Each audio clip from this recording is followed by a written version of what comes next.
इस बार चुनाव जरा हटके है क्योंकि आमतौर पर आखिरी दौर के मतदान के बाद पार्टियां नतीजों का इंतजार करती हैं, लेकिन इस बार मतदान खत्म होने के बाद भी जोरदार सियासी संग्राम जारी है।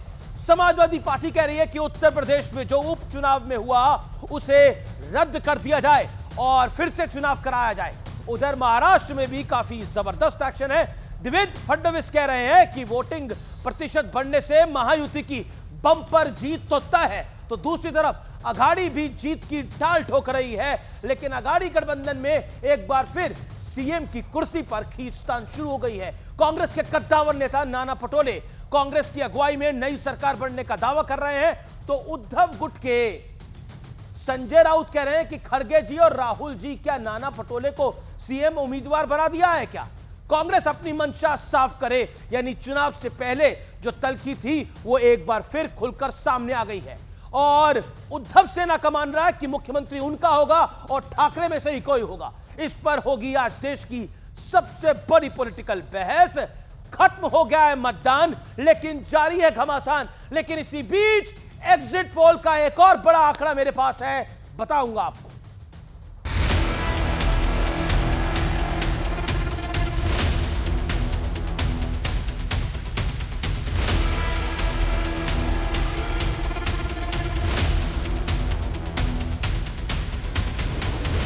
एक पुरानी कहावत है, सूत न कपास जुलाहे से लट्ठम लट्ठा। महाराष्ट्र में अघाड़ी गठबंधन का हाल कुछ ऐसा ही दिख रहा है। नतीजे आए नहीं, हार जीत का फैसला हुआ नहीं, लेकिन सीएम की कुर्सी पर फाइट शुरू हो गई है। महाराष्ट्र में कांग्रेस की लीडरशिप में ही सरकार महाविकास आघाड़ी की बनेगी। जो मतदान का जो रुझान आ रहा है, तो उसके आधार पर राज्य में कांग्रेस की सबसे ज्यादा कैंडिडेट चुन के आएंगे। नाना पटोले जी को कांग्रेस हाईकमांड ने कहा है कि आप मुख्यमंत्री बन रहे हो, तो राहुल गांधी, प्रियंका, सोनिया, खड़गे साहब ने इस प्रकार से ऐलान करना चाहिए। यूपी में भी वोटिंग के बाद संग्राम जारी वाली कहानी चल रही है। नतीजों से पहले ही बेचैन दिख रही समाजवादी पार्टी ने तो उपचुनाव रद्द करके दोबारा चुनाव करवाने की डिमांड उठा दी है। भारतीय जनता पार्टी के शासनकाल में लोकतंत्र की धज्जियां उड़ रही हैं, फिर तो चुनाव निष्पक्ष होंगे ही नहीं। यूपी के ककरौली के इस वीडियो पर भी बवाल मचा है। 22 सेकंड का ये वीडियो ट्वीट कर अखिलेश यादव ने आरोप लगाया कि पुलिस बंदूक तानकर वोटर्स को डरा रही है, लेकिन बाद में दावा हुआ कि पूरा वीडियो 1 मिनट 40 सेकंड का है, जिसमें पहले पुलिस पर पत्थरबाजी हुई और बाद में जब पुलिस ने एक्शन लिया तो उपद्रवी भाग गए और महिलाओं को आगे कर दिया। ये वीडियो आधी है और इसको एक साजिश के तहत वायरल किया जा रहा है। लोगों ने पुलिस के ऊपर पथराव कर दिया, उपद्रवी वहां से भाग गए थे, उन्होंने महिलाओं को आगे कर दिया था। उधर झारखंड में दोनों तरफ से जीत के दावे का दौर शुरू हो गया है। मुझसे बड़ा सर्वेयर कोई नहीं हो सकता। मैं 3 महीने से तो दिन और रात यहाँ हूँ और मैं जनता के भाव भांप सकता हूँ, और इसलिए मैं कह रहा हूँ कि भारतीय जनता पार्टी ही जीतेगी, एनडीए ही सरकार बनाएगा। एग्जिट पोल एग्जैक्ट पोल नहीं होता है। हम लोग को एग्जैक्ट पोल पर ज्यादा भरोसा है। हम 54-55 सीट के साथ वापस सत्ता में आ रहे हैं। तो आज इन तमाम मुद्दों पर होगी देश की सबसे बड़ी बहस। खत्म मतदान, जारी घमासान। और अब वक्त है आर पार के सुप्रसिद्ध विश्लेषण का। मतदान के बाद जारी घमासान का विश्लेषण। नाना पटोले कांग्रेस की अगुवाई में बनेगी सरकार, यानी कांग्रेस का मुख्यमंत्री होगा। यह कुर्सी की जंग है। संजय राउत बोले कांग्रेस नाना पटोले को सीएम बना रही है क्या? कांग्रेस को सबसे ज्यादा सीटें मिलने का किया दावा नाना पटोले ने। अगर ऐसा है तो खड़गे जी, आप और राहुल गांधी दोनों स्पष्ट करें, और किसी हाल में नाना पटोले को सीएम नहीं देखना चाहते उद्धव ठाकरे और संजय राउत। और संजय राउत का मानना है कि ठाकरे में से ही कोई मुख्यमंत्री बनेगा, लेकिन सीटें कितनी आएगी? और जैसा लगातार एग्जिट पोल बता रहे हैं, 25 सीटों के साथ क्या ठाकरे को सीएम बनाने को राजी हो जाएगी कांग्रेस पार्टी? यह भी बड़ी बात होगी। महाराष्ट्र में जीत के दावे पर संग्राम है। 65% मतदान पर फडणवीस बोले महायुति को सीधा फायदा होगा, 170 सीटों से ज्यादा मिलेंगी। अघाड़ी का दावा, सपने देख रहे हैं देवेंद्र फडणवीस, और किसी हाल में युति की इतनी सीटें नहीं आने वाली हैं। लेकिन अब उत्तर प्रदेश की बात करना यहां आवश्यक हो जाता है। सपा ने चुनाव को रद्द कर दोबारा चुनाव की मांग करी है 3 सीटों पर। बीजेपी ने कहा कि हार से पहले यह बड़ा सरेंडर है, लेकिन एक जबरदस्त नैरेटिव सेट करने का प्रयास हुआ उत्तर प्रदेश में, वो थी वीडियो वॉर। और उस वीडियो वॉर के अंदर सपा का आरोप कि बंदूक दिखाकर पुलिस ने वोटर्स को डराया, गोली मारूंगा यह कहा। लेकिन अगर आप देखेंगे तो ऊपर से पत्थरबाजी हो रही थी, ऊपर लोग थे, और वो जो पत्थर चले उसके बाद बीजेपी बोली, समाजवादी पार्टी ने अधूरा वीडियो ट्वीट किया है, पुलिस पर पत्थरबाजी का वीडियो छुपाया गया है। बड़ी बात यह है, ये 40 सेकंड का वीडियो ट्वीट करा, 30 सेकंड का वीडियो ट्वीट करा, लेकिन 1 मिनट 10 सेकंड उसमें एडिट कर दिया गया। तस्वीरें बोल रही हैं कि पुलिस पे पत्थरबाजी हो रही थी, इसलिए पुलिस ने वहां बंदूक निकाली। और आप देखिए भीड़ पीछे खड़ी है। लेकिन बड़ा सवाल यही है, क्या 23 नवंबर को किसकी बारी होगी और कौन किस पर भारी होगा। लेकिन महाराष्ट्र में सीधी टक्कर क्या है, और इसका विश्लेषण भी कर लेते हैं। तहसीन पूनावाला मेरे साथ है। महाराष्ट्र में सीधी टक्कर क्या क्या है। तहसीन, उधर आप खड़े हो जाइए, आइए सीधी टक्कर पे नजर डाल लेते हैं। सीधी टक्कर क्या है, पहला फिगर आती है बीजेपी वर्सेस कांग्रेस। यह बड़ा महत्वपूर्ण आंकड़ा है बीजेपी वर्सेस कांग्रेस का। क्या नंबर आता है, आइए देख लेते हैं। बीजेपी वर्सेस कांग्रेस का सीधी टक्कर है 73 सीटों के ऊपर। तहसीन, यहां कांग्रेस बनाम बीजेपी है, ये की फैक्टर है। कांग्रेस वर्सेस बीजेपी और शिवसेना उद्धव जी फैक्शन वर्सेस शिवसेना एकनाथ शिंदे जी फैक्शन, यहां पर जो सबसे ज्यादा सीटें लेगी। और वो आपको क्या लगता है? मुझे लगता है मेरा जो वोटिंग परसेंटेज बढ़ा है, या तो मुसलमान आए और कांग्रेस को जीते, या तो आरएसएस के काम के बीजेपी। तो मुझे लगता है कांग्रेस। आपको कांग्रेस लग रहा है? मुसलमान एक मुश्त आया है और वोट पर। फिर ऐसे में अगली फिगर देख लेते हैं, बीजेपी वर्सेस शिवसेना। उबाटा कहां पे है? ये 36 सीटों पर है। ये भी की फाइट रहेगी, लेकिन बीजेपी यहां पर एज रहेगा बीजेपी का। बीजेपी वर्सेस एनसीपी, शरद गुट, ये 38 सीट है। यहां शरद राव का एज रह सकता है, क्योंकि ये बारामती पुणे का रीजन पड़ेगा, मराठवाड़ा के कुछ इलाके पड़ेंगे। अब मैं बात करता हूं शिवसेना उबाटा और शिवसेना शिंदे गुट, जिसकी बात तहसीन ने बोली। 50 सीटें बहुत महत्वपूर्ण है। सबसे बड़ी फाइट इन सीटों के ऊपर होगी, और यहां बाजी कौन मारता हुआ दिखता है? इसमें वर्ली की भी इंटरेस्टिंग सीट आती है, आदित्य ठाकरे वर्सेस एमएनएसबी उधर। लेकिन यहां बाजी कौन मारता हुआ दिखता है आपको? यहां पर अगर एकनाथ शिंदे जी के पास मराठी मानुस का वोट है, अगर वोटिंग परसेंटेज मुस्लिम्स का ऊपर गया तो फिर उद्धव जी को एडवांटेज हो सकता है। जो मुसलमान वोट उद्धव को सपोर्ट करेगा। कांग्रेस का वोट, अगर जो उद्धव ठाकरे जी को वोट मिलेगा, कांग्रेस का वोट मिलेगा। जो उद्धव जी का मेन को वोट था वो एकनाथ शिंदे जी और बीजेपी के पास चला गया। तो ये जो वोटिंग परसेंटेज बढ़ा है वो किसके पास? एक और इंपॉर्टेंट वो है एनसीपी शरद गुट और एनसीपी अजीत गुट, ये भी इंपॉर्टेंट है। और यहां पर ऐसा माना जा रहा है शरद राव पवार को एज है। 80 साल की उम्र में भी ये मराठा छत्र क्या भतीजे पे भारी है, क्या चाचा भतीजे पे भारी है, ये देखने वाली बात होगी। आइए और कौन कौन से मेहमान हैं परिचय करा देते हैं आज की इस चर्चा के अंदर। गौरव भाटिया, बीजेपी के कद्दावर प्रवक्ता नेता, मेरे साथ इस चर्चा में मौजूद हैं, उनका अभिनंदन है। शायना एनसी, शिवसेना की नेत्री हैं और इस बार चुनाव लड़ रही है, किस्मत आजमा रही है।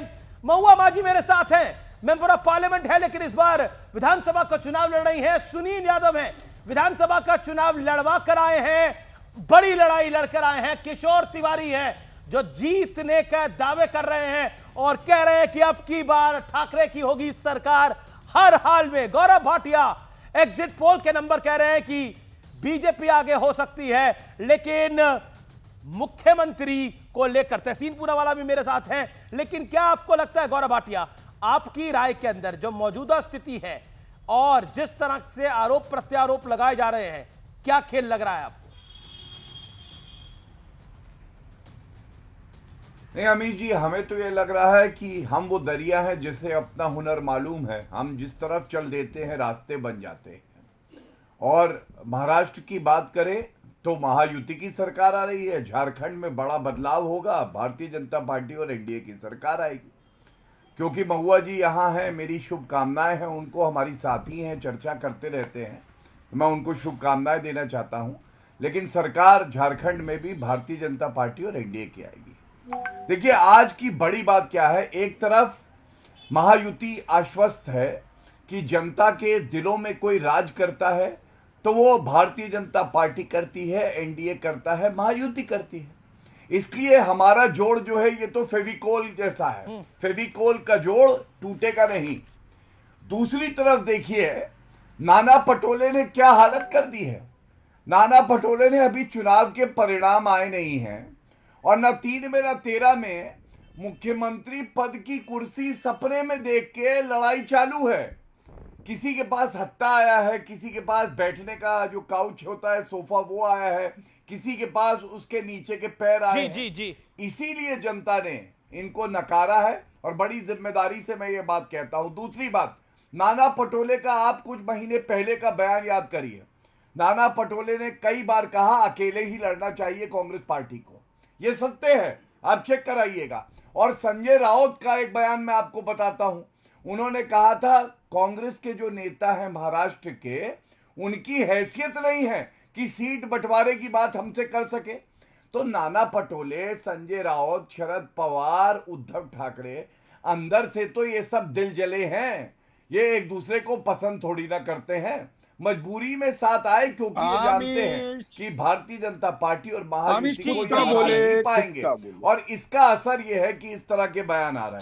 ठीक है, मैं आता हूं किशोर तिवारी के पास। किशोर तिवारी, नाना पटोले ने क्लियर कट कहा है कि सीएम हमारा ही होगा और सिंगल लार्जेस्ट पार्टी हम होंगे इस पूरे गठबंधन के अंदर, मुख्यमंत्री हमारा होगा। लेकिन संजय राउत कह रहे हैं कि मुख्यमंत्री ठाकरे में से कोई होगा। मैंने सुना, मेरे ग्रैंडसन गौरव भाटिया जो बोल रहे थे मैंने सुना और उनकी बचकानी बातें भी सुनी मैंने। मैं एक बात बोलता हूँ। आपने क्या बोला? आपके ग्रैंडसन? हाँ, अरे उससे भी छोटे है वो। यहाँ पर इतने बड़े तो नहीं लगते आप। अपने आप को कम उम्र का क्यों आग लेते हैं? मुझे बोलने देना अमित, मुझे बोलने देना। अरे मैं बता रहा हूँ गौरव भाटिया, ये जो बीजेपी है पहली बार 14 में 128 थी, 19 में 105 थी, अभी सब एग्जिट पोल बता रहे हैं 60 से 70 सीट। क्या हालत कर ली किसको? तो उद्धव ठाकरे को सबक सिखानी, शरद पवार को सबक सिखानी। अरे हमारे साथ थे तो कम से कम 100 तो सेंचुरी मारते थे। और एक बात मैं बोल रहा हूं, शिवसेना अपने पत्ते 23 तारीख को 4 बजे खोलेंगी और महाराष्ट्र में जब तक मातोश्री का मत्था टेकते नहीं मुख्यमंत्री बनेगा नहीं। और मैं क्लियर कर रहा हूं, आपने कितना खोया गौरव भाटिया, ये सोच लो। और मैं बता रहा हूं, एकनाथ शिंदे भी शिवसेना, हम भी शिवसेना।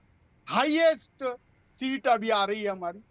उधर अजीत पवार की एनसीपी और चाचा की एनसीपी मिला के हाईएस्ट सीट आ रही है। और at the cost of BJP Congress बढ़ गई है। बीजेपी अपने at the cost of BJP. मैं उत्तर दे दूं? अरे मैं ग्रैंड पापा को उत्तर तो देना बनता है ना। अरे भाई मुझे पूरा बोलने पापा देना। को अरे पूरा बोलने देना। अच्छा बोलिए ग्रैंड पापा। बोलिए। हाँ, एक बात मैं बोलता हूँ।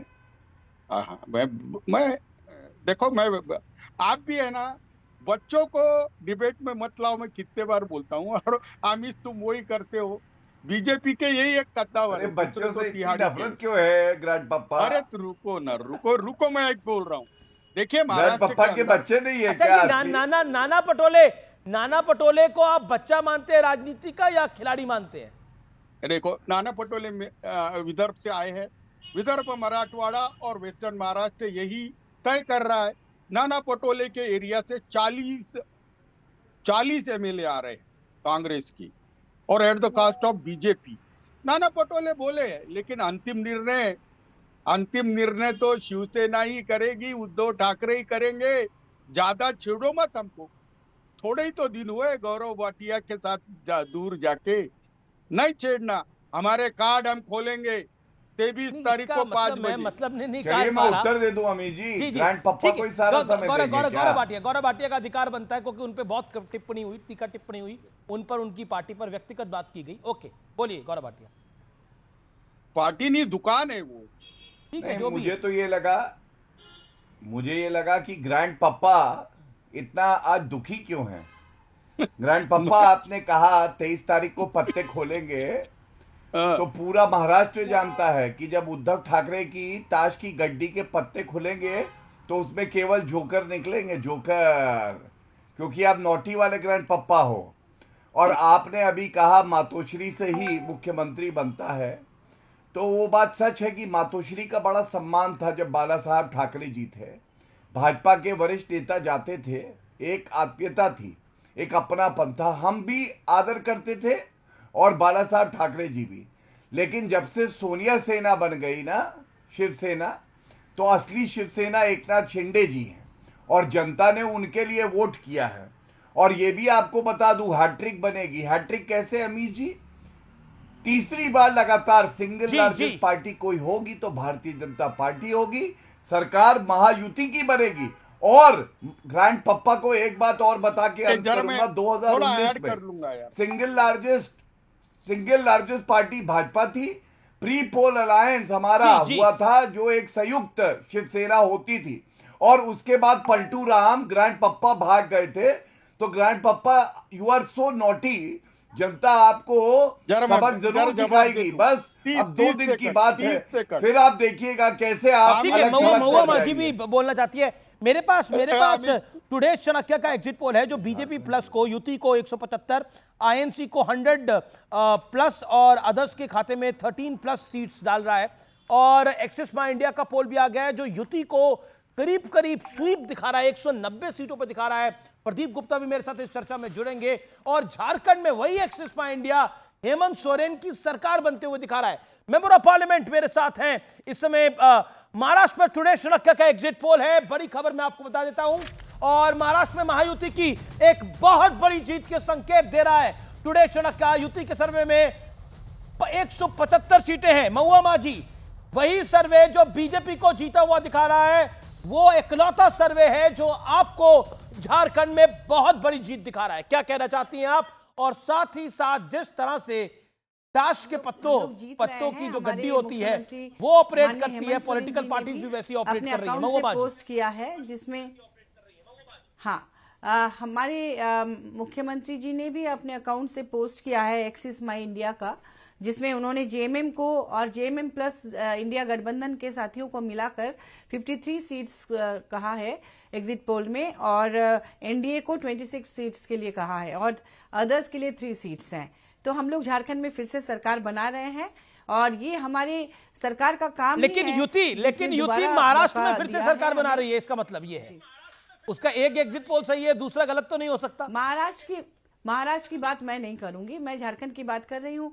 वहां के समीकरण वहां का अलग है। हम लोग तो चाहेंगे कि महाराष्ट्र में भी इंडिया गठबंधन की ही सरकार बने, क्योंकि इंडिया गठबंधन काम करती है, सिर्फ बातों से ही लोगों को खुश नहीं करती है। और धर्म के नाम पर लड़ाना, और जिस तरह से यहाँ पर भाजपा के तमाम बड़े नेता झारखंड में कैंप किए हुए हैं लगातार, और जिस तरह से नफरत फैला रहे हैं, जहर उगल रहे हैं, जिस तरह से आपस में लड़ा रहे हैं, हिंदू मुस्लिम कर रहे हैं, तो इस तरह से जनता अब ऊब चुकी है। अयोध्या में उन्होंने लोकसभा चुनाव में ही दिखा दिया कि हमें इस तरह की राजनीति नहीं चाहिए, हमें विकास चाहिए। मेरा निवेदन है, आज बहुत बड़ा दिन है किया है, और भाजपा को हम यहाँ के जनता ने ठीक है। गौरव भाटिया, आपने नफरत को बांटा, आपने नफरत को बांटा, नफरत को परोसा, इसलिए आपकी हार होगी झारखंड के अंदर। लेकिन शिवराज सिंह चौहान कह रहे हैं कि मैंने 3 महीने दिन रात एक करा है, मैंने पल्स को समझाया, मुझे पता है कि इस बार जीत क्या आएगी।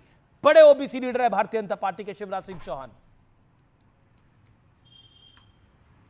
देखिए, जो अब मैं कहने जा रहा हूं उसको ध्यान से सुनिएगा, क्योंकि कहा गया कि हमने जहर फैलाया है।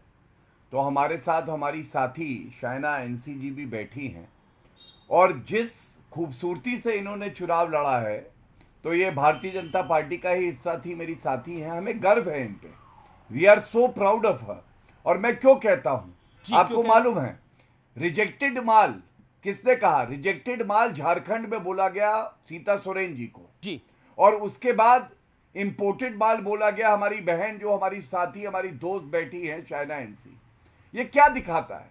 ये दिखाता है कि इंडी अलायंस में जो जाएगा वो केवल इंपोर्टेड माल, रिजेक्टेड माल, कुत्ता बना दूंगा, और उसके अलावा जहरीला सांप है मार दो खड़गे जी, और उसके साथ उद्धव ठाकरे हम तो काट देंगे। ये नफरत की खेती करते हैं।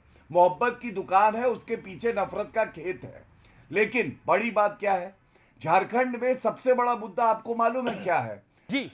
हमने कहा कि भारतीयों का हक कोई माइका लाल नहीं है जो छीन सके। गुलाम अहमद मीर ने कहा इनके हिस्से के गैस के सिलेंडर 450 रुपए में हम देंगे और घुसपैठियों को देंगे। मैं अपनी साथी महुआ माझी जी से पूछना चाहता हूं, गुलाम अहमद मीर के आप जो बयान है उसका समर्थन करती हैं और उनके ऊपर कोई कार्रवाई क्यों नहीं हुई? कांग्रेस आपके साथ जी जी जी okay Mahua Majhi 30 second, then I will go to Shaina NC and Tehseen Poonawalla.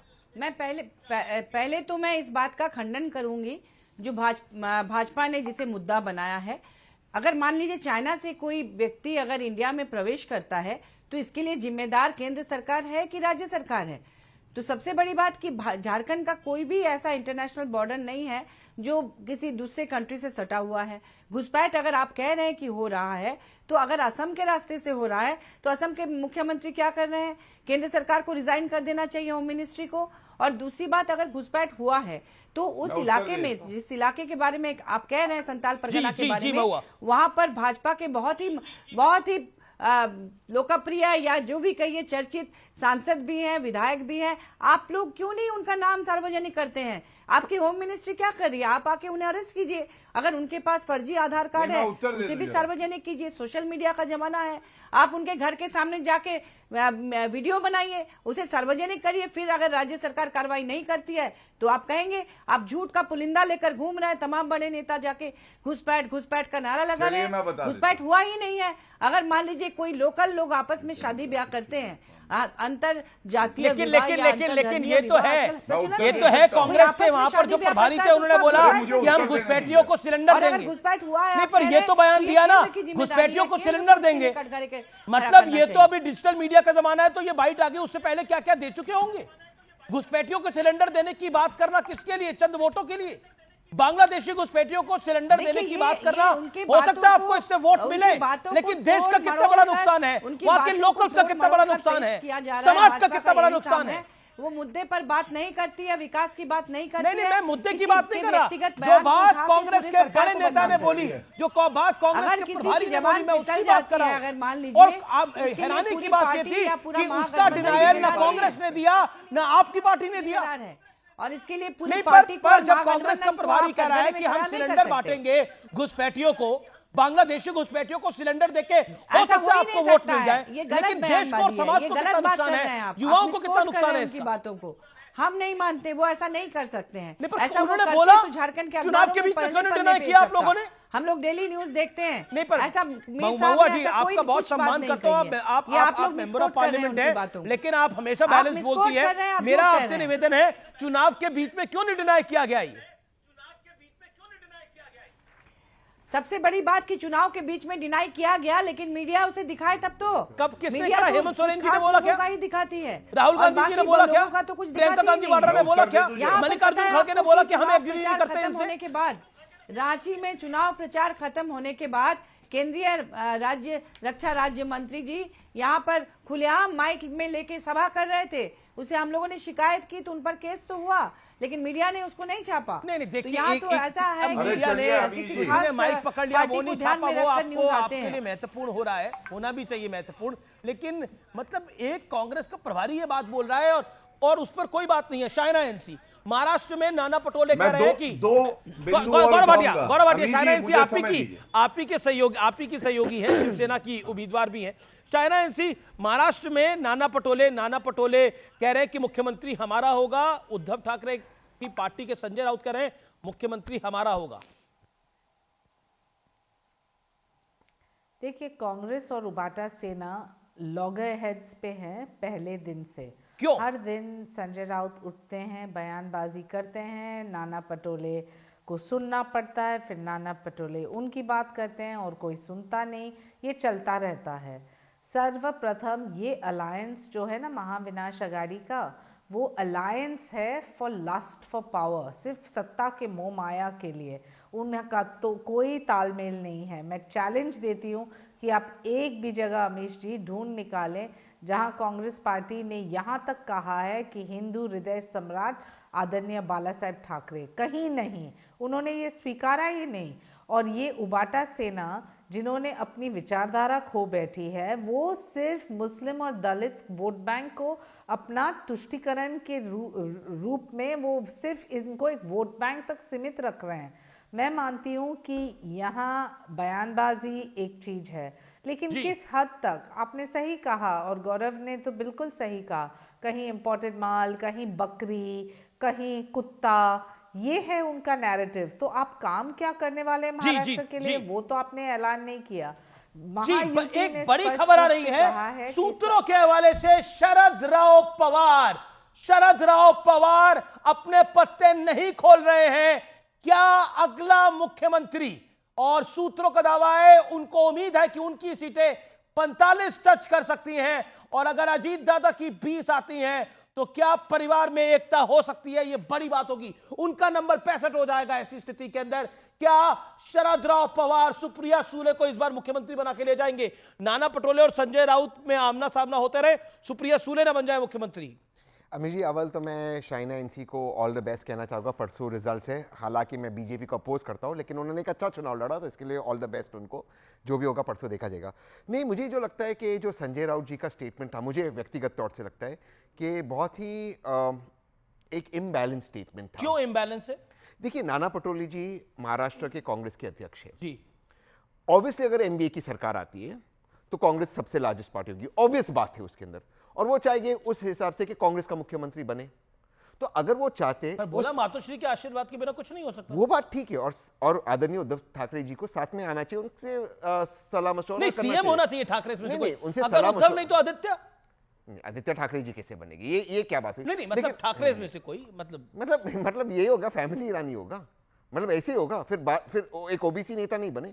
और दूसरी बात मैं एक बड़ी विनम्रता से पूछना चाहता हूं कि हम जब भी बात करते हैं, मुझे भी जब भी आपके शो पे आने का मौका मिलता है, हम कहते हैं आदरणीय उद्धव जी, या हम हमेशा रिस्पेक्ट से बात करते हैं। लेकिन जो मैंने बाइट अपनी प्ले की, सोनिया पहले बोल देती, राहुल बोल देता, ये मुझे लगता है कि ये महाराष्ट्र की राजनीति को ये उसके हिसाब से नहीं जाते।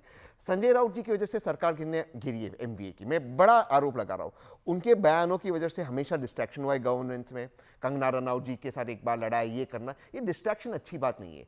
अगर आप चाहते हो, आप प्लीज आप बैटिंग कीजिए ठाकरे के लिए या आपके पार्टी के लिए, वो आपका अधिकार है, लेकिन दूसरे पार्टी को भी रिस्पेक्ट दीजिए। और तो सीएम आप कह रहे कांग्रेस का ही होगा, वरना फिर कांग्रेस बोल दे कि वो एक एनजीओ, मैं उनको वोट करता, मैं उनको वोट करते आया हूं, तो बोल दे कि वो एनजीओ है। मतलब वो सबसे लार्जेस्ट पार्टी होने के बाद अगर वो दूसरों को बनाना चाहती है, ठाकरे का सीएम नहीं होगा। अगर आप मुझे पूछे एज अ वोटर, मैंने कांग्रेस के लिए वोट किया, मैं तो जाकर वोट करते आया हूं ना, तो वोट तो मैंने कांग्रेस के लिए किया। अगर कांग्रेस सिंगल लार्जेस्ट होने के बाद अगर वो चाहती है कि शिवसेना का मुख्यमंत्री हो या किसी और पार्टी का, तो फिर कांग्रेस ऐसा नहीं चाह रही। नाना पटोले तो नहीं बोल रहे। हाँ, तो नाना पटोले अगर बोल रहे कि उनका मुख्यमंत्री हो, तो गलत क्या बोल रहे?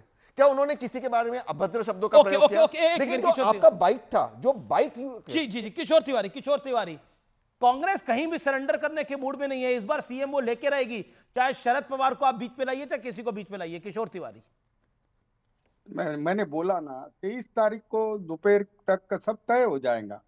ऊपर से मैं तहसीन की बात से सहमत हूँ। कांग्रेस में तो बहुत ही कद्दावर लोग हैं। नाना पटोले, बाला साहेब थोरात, पृथ्वीराज चौहान, शिवाजीराव मोगे, नितिन राउत, वर्षा गायकवाड़, विजय वडेट्टीवार और उधर जयंत पाटिल, सुप्रिया सूले। और एक बात मैं बता रहा हूँ, उद्धव जी को कभी सीएम वीएम बनने का ये नहीं था, वो तो शरद पवार जी ने उनको बोला वो बने। अब मैं अभी बता रहा हूँ, उन्हें सीएम बनने का नहीं था। अच्छा, अभी तक तो संजय राउत बोलते रहे कि उनको डिक्लेयर करिए, सीएम डिक्लेयर करिए, उद्धव ठाकरे सीएम होने चाहिए। अरे मुझे बोलो, जब वो सीएम बने तब की बात कर रहा हूँ, अभी की बात है जी। अरे भाई, वो मैं बता रहा हूँ ना, मैं जो बोल रहा हूँ मुझे पूरा तो करने दो। अभी मैं बता रहा हूँ कि ये प्रदीप गुप्ता जो है वो 440 सीट मिलेंगे, वही है ना वो प्रदीप जो बीजेपी के पेरोल पर रहते। तो इनके जो तुम बताते हो ना, ये एग्जिट पोल वगैरह, ये दिल्ली के बीजेपी के ऑफिस में बैठ के करते हैं। हाँ, तो इनके नहीं मत बताना। लास्ट टाइम ये कहाँ मुंह छुपा के बैठे थे मुझे मालूम नहीं, 200 सीट कम आ गई। 240 200 नहीं, 380 दी थी, 380-90 सीटें दी थी जहां तक मेरे को ध्यान में है। और एनडीए को 380-90 सीटें दी थी, 290 आई, लगभग 95 सीट्स कम आई। लेकिन ट्रेंड जो बताया था वही हुआ, इसमें कोई दोराई नहीं है। सरकार नहीं अमित, नॉन प्रोफेशनल लोगों को कभी फील्ड में नहीं आना चाहिए। मैं कैसा कह रहा हूं, दोनों पार्टियां 130 से 136 के बीच में बहुत बड़ी रन खबर, कर रही नाना है। पटोले ने दावा पेश कर दिया है। नाना पटोले कह रहे हैं कि अघाड़ी का कुनबा बड़ा होगा और 25 तारीख को सरकार बनाने का दावा पेश करा जाएगा राहुल गांधी की अगुवाई के अंदर। बहुत सीधे तौर पर कहना है कि मुख्यमंत्री कांग्रेस का होगा। महाराष्ट्र में अगर ऐसा होता है तो लंबे अरसे बाद कांग्रेस की वापसी होने जा रही है, जैसा नाना पटोले कह रहे हैं। इस समय की बहुत बड़ी खबर है नाना पटोले का बयान। नाना पटोले कह रहे हैं कि मुख्यमंत्री, एक तरह से उन्होंने कह दिया है कि अघाड़ी की सरकार होगी लेकिन मुख्यमंत्री हमारा ही होने वाला है। मैं, अगर नाना पटोले जी ने ये बात की, मैं उससे पूरी तरह से इत्तेफाक रखता हूं। ओके, मैं दोबारा जी, से कह अब रहा आप हूं, रुकिए, एनडीए ओके। की सरकार आएगी। उद्धव ठाकरे को, शिवसेना को अधिकार नहीं है, उद्धव ठाकरे नहीं, को डिस्कस करते, बहुत सारा टैलेंट है, लेकिन मेरे अधिकार नहीं है उनको सीएम बनने का। बिल्कुल अधिकार है, लेकिन वो डिस्कस होना चाहिए। लेकिन एग्जिट पोल के हिसाब से आपकी 24-25 सीटें आ रही हैं। 25 सीटों वाला मुख्यमंत्री बने और 60 सीटों वाला, 65 सीटों वाली कांग्रेस बैकफुट पे रहे, 70 सीटों वाली कांग्रेस बैकफुट पे रहेगी। किशोर तिवारी, ये तो नाइंसाफी है। देखो अमित, हमारे जो सर्वे है उसमें तो मुनोत मैडम की डिपॉजिट जब्त हो रही है। अब वो और बीजेपी के सर्वे में वो बम्पर मेजॉरिटी से चुन के आ रही है। मुनोत जी को मैं अभी बोल रहा हूं कि इतना नर्वस मत हो, कितनी बार तो पानी पी लिया। मैं अभी बता रहा हूं तुमको कि अमित देवगन महाराष्ट्र के अंदर किसी भी अलायंस के साथ नहीं होंगे। कम से कम 28 सीटें ऐसी है जहां स्पॉन्सर्ड बागी चुन के आ रहे और वो डिसाइडिंग रहेंगे। तो मुझे तो ऐसा लगने लगा, ठीक है, मुझे तो ऐसा लगने लगा गौरव भाटिया, मेरे मित्र गौतम अडानी अगला मुख्यमंत्री डिसाइड करेंगे। हम क्या यहाँ डिस्कस कर रहे, हम क्या यहाँ डिस्कस कर रहे। अजीत पवार जी ने तो पहले ही बताया, पिछली वक्त भी उन्होंने 4 बजे का शपथ विधि कराया था, फिर सरकार गिराई थी। ठीक है गौरव भाटिया, ये गौरव भाटिया का पॉइंट है। चाइना एनसीबी कुछ बोलना चाहती है, गौरव भाटिया। नहीं है कोई, देखिए ये सबसे पहले तो मैं एक बात श्रद्धेय बाला साहब ठाकरे जी को याद करके कहना चाहता हूं। मेरे ऊपर टिप्पणी की, मुझे जवाब देने। बिल्कुल मैं आपको शायरा जी जवाब का मौका दूंगा। अभी गौरव भाटिया 30 सेकंड बोल ले, फिर आपको बात आता हूं। शायरा जी, गौरव भाटिया जी। देखिए, बाला साहब ठाकरे जी ने जो बात कही थी ना, वो दिन आ गया है। उन्होंने कहा था कांग्रेस से हाथ नहीं मिलाऊंगा, दुकान बंद कर दूंगा। अब उद्धव ठाकरे तो सोनिया सेना के सिपा सलार हो गए। हाँ, दीजिएगा ग्रैंड पप्पा, बीच में क्यों बोल रहे हैं। अब समय आ गया है कि जनता इनकी दुकान बंद कर दे। वैसे भी वसूली अघाड़ी की सरकार थी, फेसबुक लाइव वाले मुख्यमंत्री थे, कोविड का समय था, लोग मर रहे थे, उद्धव ठाकरे गायब थे, वो कितना लाइव करते थे। 1640 मैं आज इतना ही कहूंगा अमी जी, आप लड़ाई देखिए, में मत जाओ। कपड़ा फाड़ राजनीति क्या होती है, इसका उदाहरण महा विकास अघाड़ी है। अभी ना इनका मुख्यमंत्री बनेगा क्योंकि जीतेगी तो महायुति, लेकिन लड़ाई अभी से चालू हो गई है। नाना पटोले कैसे कह रहे हैं और संजय राउत उनपे दाग रहे हैं मिसाइल, इसका मतलब है अंदर से बहुत हड़कंप है। और कोई बड़ी बात नहीं है। आप देखिएगा परिणाम आने कुछ कमेंट करना चाहती है किशोर तिवारी, 10 सेकंड। इनमें कई पार्टियां पलटी मारेंगी। Ji Kishore Tiwari, 10 second then Shaina NC. Shaina NC, I am coming to you, then Sunil Yadav. By election वहां पर भी है, बवाल वहां भी मचा हुआ है। ने एक बहुत ही पर्सनल अटैक दिया। चाइना जी, किशोर जी ने एक पर्सनल अटैक दिया और मैं उनकी मानसिक संतुलन को सवाल प्रश्न चिन्ह करती हूँ। उन्होंने कहा कि मैं पानी पी रही हूँ थकान के बाद। सर, कोई पानी पीता है इतना मेहनत करने के बाद, आप कैसे समझेंगे? आप कृपया कष्ट मत कीजिए, मेरी जमानत जब्त नहीं होगी। आपकी नैया डूब चुकी है और हमारी जीत हो रही है 100%। 23 तारीख को अमित जी, जरा मेरे को 2 जनों ने यही चैनल पे बुलाइए। पर्सनल रिमार्क किशोर जी अवॉइड कर सकते थे। ओके किशोर तिवारी, बाद में कोई बयान, कोई इश्यूज तो है ही नहीं, कोई विजन प्लान है ही नहीं। पूरा इलेक्शन रहा है ये तू मैं। जी किशोर जी, महाविनाश अघाड़ी के पास कोई विजन प्लान नहीं था। किसी किशोर तिवारी जी, बकरी बुलाओ, किसी को कुत्ता बुलाओ, किसी को माल बुलाओ, ये है उनकी मानसिकता। और लोगों ने ना सिर्फ नकारा है, आप देखेंगे 23 तारीख को जिस ढंग से महायुति जीत के आती है, और जब आप कोई महिला को इतने कठिन सीट में जीतते हुए देखेंगे, the last laugh will be mine mister Tiwari, not yours. देखो, देखिए, मैं पहले तो मेरी बहन है ये छोटी, और मैं मनोज जी को यही कहूंगा, मैं बहन हूँ, पानी पी रही हूँ, उसमें भी आपको आपत्ति हो रही है? जब कोई 20 घंटे काम करे रोज और पानी पिए, अरे भैया बोलने नहीं दे रही, करनी है। कैसा करूं मैं? तो कभी बात की नहीं ना, यही तो प्रॉब्लम है। संजय राउत हो या नाना पटोले, बयानबाजी पूरा दिन जाता है ये फॉल्स नैरेटिव्स में। अरे थोड़ा रुको, मेरी बात रखने दो। आप बीजेपी के प्रवक्ता है कि एकनाथ शिंदेवाली वो गद्दार सेना के प्रवक्ता है? पहले ये क्लियर करो, क्योंकि बीजेपी से अरे वाह, देखिए जो आपको बयानबाजी करनी है ना, एकनाथ तो शिंदे आप की पहले प्रवक्ता हो देख लीजिए कि आपका बच्चा क्या है। एकनाथ शिंदे की पार्टी की प्रवक्ता है, जो नेता है, एमएलए का चुनाव लड़ रही है। आदर से ये भी नहीं कहना आता है कि आदरणीय हिंदू हृदय सम्राट आदरणीय बालासाहेब ठाकरे, वो भी आप खो बैठे हैं। आप मुस्लिम और दलित वोट की तुष्टीकरण की राजनीति करते हैं जीतने के लिए, तो बड़ी बड़ी बातें मत कीजिए। अरे मुनोत मैडम रुको, मेरी बात सुनो कि आप बीजेपी के राष्ट्रीय स्पोक्सपर्सन हो, आपको एकनाथ शिंदे गौरव जी के तरफ सही से बोले, खड़े होते हो। आप आजोबा आप शांत बैठिए। अरे प्रदीप आ गए, बहुत ही जी, मैं आपके पास आता हूं, प्रदीप गुप्ता के पास भी आऊंगा, लेकिन एक बात होती है, मैं सुनील यादव का रुख करता हूं। सुनील यादव, पॉलिटिक्स में होता है कि रिजल्ट्स का वेट करना, लेकिन रामगोपाल यादव ने तो बोला कि चुनाव ही कैंसिल हो जाना चाहिए। बीजेपी कह रही है कि ये तो नतीजों से पहले हार मार के बैठ गई है समाजवादी पार्टी, और आपने तो, आपकी पार्टी ने एडिटेड वीडियो भी ट्वीट कर दिया है, जिसमें वो नहीं दिखाया जो हो रहा था, वो दिखाया जो आप दिखाना चाह रहे थे। देखिए अमीश भाई, समाजवादी पार्टी कोई चैनल तो है नहीं कि जो दिखाना चाहे सो दिखाए, जो दिखाना ना चाहे न दिखाए। वो तो जो वीडियो आ गया वो ट्वीट हो गया, पर आधा क्यों किया? क्या उसमें सच्चाई नहीं है क्या? अच्छा, मैं आ रहा हूँ। जो तस्वीरें उत्तर प्रदेश की बाई इलेक्शन से आई हैं, क्या वो लोकतंत्र के लिए अच्छी हैं? एक तरफ लोकतंत्र, एक तरफ पिस्टल, एक तरफ लाठी, एक तरफ लोकतंत्र, एक तरफ पत्थर, एक तरफ लोकतंत्र। और किसके हाथ में पिस्टल, किसके हाथ में डंडा, किसके हाथ में पत्थर? और उस पुलिस के हाथ में, जिससे हम उम्मीद करते हैं कि पुलिस है तो हमारी सुरक्षा होगी। और छतों में पत्थर किसके हाथ में? पुलिस है तो भय खत्म होगा। इस चुनाव में पुलिस को देख करके भय लग रहा था। चुनाव भारतीय जनता पार्टी नहीं लड़ी अमीश भाई, बीजेपी तो बेचारी हार गई 24 में ही, योगी जी भी हार लिए।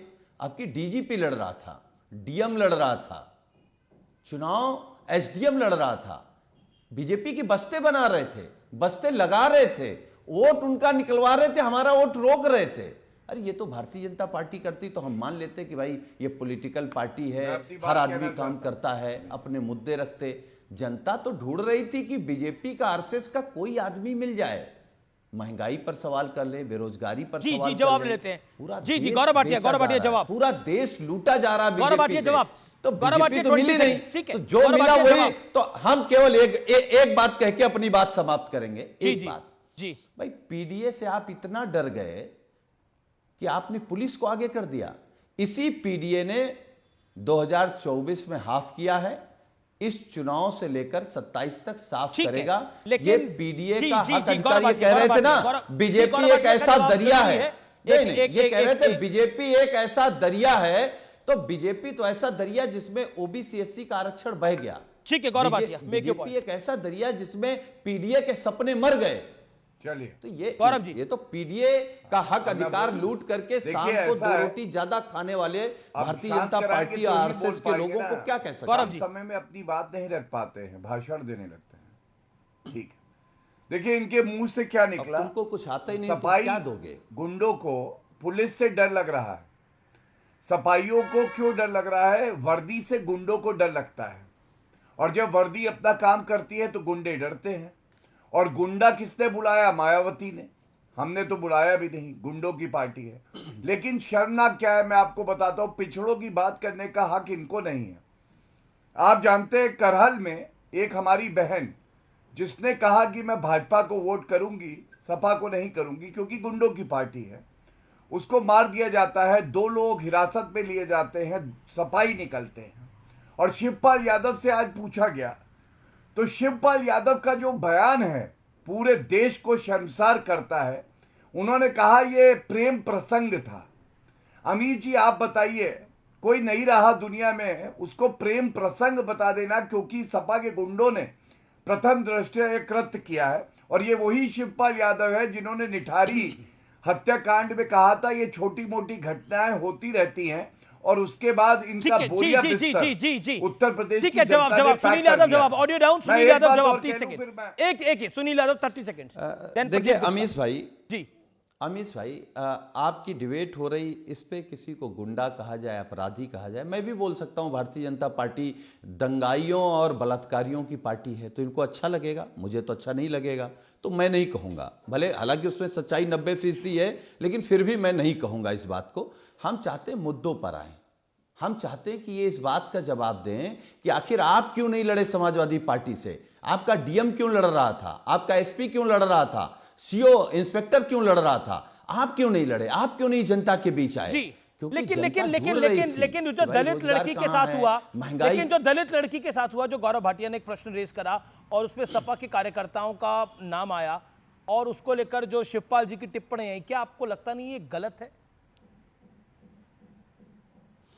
देखिए अमीश भाई, इस बात को हम स्वीकार कर रहे हैं कि इस देश में मुझे लगता है हजारों सालों से ये जो पीडीए परिवार है ना, जो वंचित रहा है, शोषित रहा है, पीड़ित रहा है, और इसके अधिकार किसने खाए? यही भारतीय जनता पार्टी आरएसएस वाले चौड़े हो रहे हैं सरकार में, आरक्षण खा करके हमारे, हम उस पर भी आ रहे हैं। लेकिन मेरे साथ प्रदीप गुप्ता जुड़ रहे हैं। प्रदीप गुप्ता ने एक बड़ी, he has thrown a big hat in the ring, और प्रदीप गुप्ता मेरे साथ एक्सिस माई इंडिया के हैं जो कुछ बड़े आंकड़े लेकर आए हैं इस समय, खास तौर पर इन एग्जिट पोल्स के अंदर। हालांकि एग्जिट पोल्स को लेकर बड़े सारे सवाल निशान लग चुके हैं लोकसभा और हरियाणा के बाद। प्रदीप गुप्ता, आपने रिस्क लिया है क्योंकि इतना बड़ा नंबर आप दे रहे हैं एनडीए को, युति को महाराष्ट्र में और इंडिया अलायंस को झारखंड में, मायने क्या है इसके?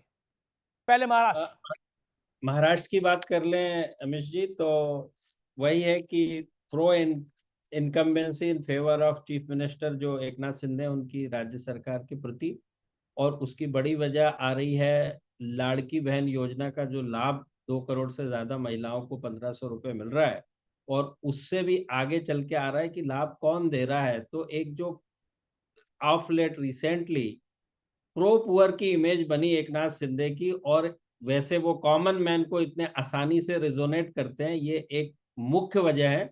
और विदर्भ खासकर और मराठवाड़ा, जहाँ की दलित और आदिवासी समाज ने जो लोकसभा चुनाव की बात करें तो उसके अंदर एन मास वोट दिया था महाविकास अघाड़ी के फेवर में, जो कि 11% दलित पॉइंट्स की बात कर रहा हूं, वो वापस लौटता दिख रहा है महायुति के फेवर में, और करीब 15% आदिवासी जो है पॉइंट्स की बात कर रहा हूं, प्रतिशत पॉइंट्स वो वापस होते हुए दिख रहे हैं महायुति के फेवर में। तो ये जो फर्क है 3-4 वजहों से महायुति की इतनी बड़ी जीत होती हुई नजर आ रही।